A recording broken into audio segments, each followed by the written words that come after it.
Labis ang pasasalamat ni Northport Batang Pier rookie guard Robert Bolick sa kanyang teammates at coaching staff matapos malusutan ang kanilang do-or-die game kontra Ginebra San Miguel Miyerkules ng gabi sa PBA Philippine Cup. Para sa detalye, alamin natin yan mula kay teammate Paulo Salamatin. Ngayong kasado na ang kanilang playoff spot sa kanilang panalo kontra Ginebra San Miguel, 100-97 Miyerkules ng gabi sa Big Dome. May tuturing na malaking motivation para kay rookie Robert Bolick ang tsansa na maging backcourt tandem si Stanley Pringle. Galing sa isang 6-game losing skid, pinangunahan ni Bolick ang atake upang buhatin ang kupunan at itala ang kanyang 24 points kasama ang late clutch triple sa mga huling minuto ng fourth quarter upang selyuhan ang kanilang 100-97 victory kontra Ginebra. Me and Stanley, we talk siguro mga 8 hours.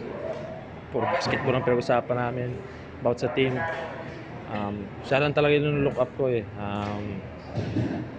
Ibang klase si Stanley on and off the court. Yung mind niya sa basketball, how passionate he is.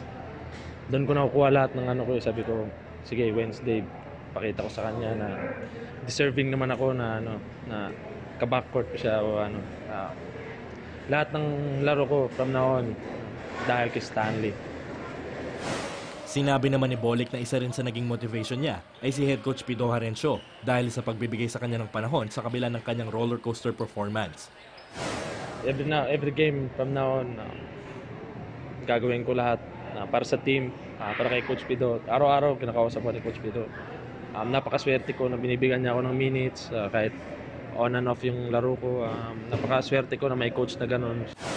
Aminado naman si Harencio na sinabihan niya si Bolick na kailangan niya ng mag-step up sa laro na mas maging aggressive on both offense and defense at huwag ihalin tulad ng PBA sa NCAA environment.